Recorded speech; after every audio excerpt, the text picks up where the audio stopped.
That wasn't your fault.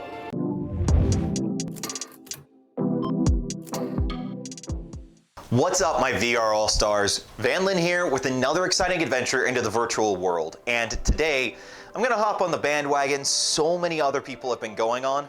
You guessed it, Star Wars Squadrons. Oh, look, that's me. Huh, Sir. cool. Anyways. Lyndon, what are you saying? That I don't care who ordered it. Okay. I didn't sign up to hurt innocent refugees. There we go. Now, as I was saying before I was so rudely interrupted by myself, so as you know, Squadrons was recently released, and I have to tell you, I have been psyched up for this game since the original announcement. And here's why. I'm a bit of a Star Wars nerd. Okay, maybe nerd isn't a strong enough word. In fact, my level of nerdiness goes far enough that my wife inscribed a quote from Yoda in Galactic Basic on the wedding band that she got for me the day we got married. You can't really read it too well, but it says luminous beings are we. So nerd might not be an adequate enough description. Now, being the nerd that I am, I grew up playing all the Star Wars games, but my absolute favorite was Rogue Squadron, because it was so cool to be able to fly those ships that you watched on the screen and just be able to feel like you were actually there. But unfortunately, when the Wii became the new kind of standard console for Nintendo, who'd been the sole publisher of Rogue Squadron games up to that point, the controllers didn't really work out too well with the idea of a flight sim, and so the franchise just kind of died, which made me especially very sad. But when the news was released about Star Wars Squadrons and they showed the trailer for it, I was willing to give EA one more chance because it looked freaking amazing. I mean, let's be honest, that was a cool trailer. And so I jumped in full bore. I pre-ordered it on Steam and for the PS4 because that's where I have my VR currently. However, in order to adequately compare the two, I need to be able to play Rogue Squadron again. Now, I don't have an N64, but I do have my old GameCube, and so that is what we're gonna go looking for so I can play Rogue Squadron 2. We just moved, so I honestly have no friggin' clue where it might be. Nope. Nope. Not in the pantry. Not in the kitchen. Not in the prison closet. That is my recording studio. My wife's gonna hold the camera for me. Okay. Oh. Man, this is like going back in time. Oh? Oh? What's this? Found it! You do know that you can play GameCube games on the Wii. I went through the whole apartment. You're just telling me this now? Yeah, that wasn't my brightest moment. But you know what would be a bright thing for you to do? Hit that like button and subscribe so you can get more fresh content about VR games, news, and upcoming events from the Virtual Athletics League. We've got a lot of things that we're working on right now that we're excited to bring to you, including potentially something for Squadrons itself. So stay tuned because we've got so much in the pipeline. Now, all that aside, I did manage to find the GameCube and my old copy of Rogue Squadron 2. Although I would ask that you kind of forgive me for the less than ideal over-the-shoulder recording here. I'm not really all that tech-savvy to stream a GameCube to a camera or to a YouTube or anything. I don't know why everyone's complaining about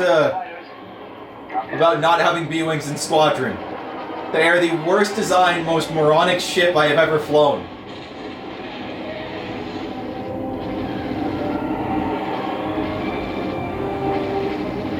I just wanted to see what it was like. We need to hold out a little longer. Watch out, squad at 106. So that was Rogue Squadron 2, or at least a brief snippet of it. And while I do admit that it's got a nostalgia factor that Squadrons just doesn't meet, at the same time, I think Squadrons does live up to the standard that I'd set through Rogue Squadron, games that I grew up with that I absolutely loved. However, I do have a small confession to make. I did play Squadrons before I played Rogue Squadron, so it's not entirely a real scientific test. Don't judge me, alright? Like I said, I pre-ordered it for both Steam and the PS4. I was not going to wait over a week to be able to just do an unbiased test solely for a YouTube video. You're just gonna have to deal with that. However, I did come up with a potential solution. While I can't give an unbiased response, I do have a friend who can. To attack speed. Throw the fighter away from the cruiser. That wasn't your fault. No, it really wasn't. You've died twice, you haven't even shot a single tie.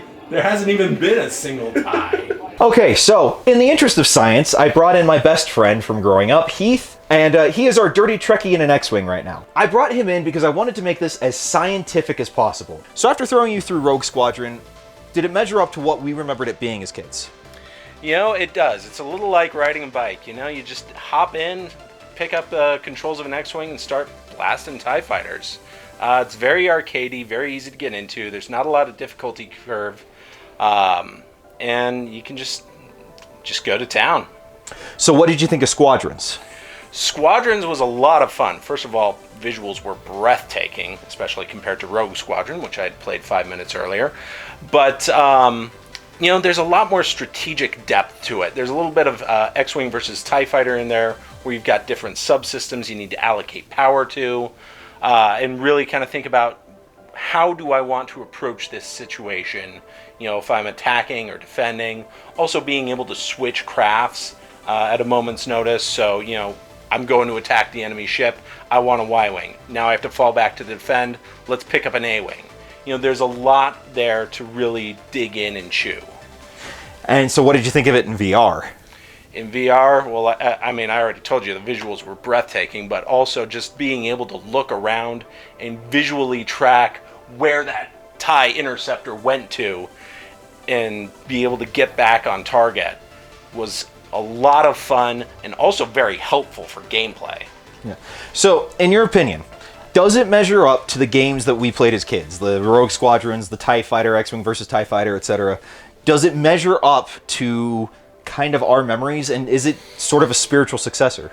Honestly, I would say yes, it is. Kind of an in-between step between Rogue Squadron and X-Wing versus TIE Fighter in terms of their complexities and style. But there's a lot there that's just so much fun. Being able to go in and kind of do it in stages, you know. Go after the fighters, then go after the cruisers, then go after the big Star Destroyer at the end. I think thematically is just a lot of fun. The control style and just the gameplay was a lot of fun. Personally, I cannot wait to pick up my own copy of it, and I just, wow. Well, like I said, that's my best friend Heath, our dirty Trekkie in an X-Wing, and you'll probably see him again. So there you have it. And here's the Cliff Notes version for those of you who just jumped to the end. Shame on you. Do I feel like it measured up? Yes.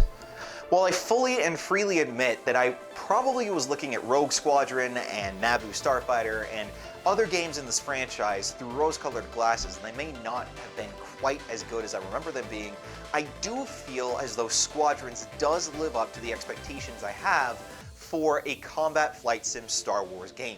So would I recommend picking it up? For most people, I'd say yes.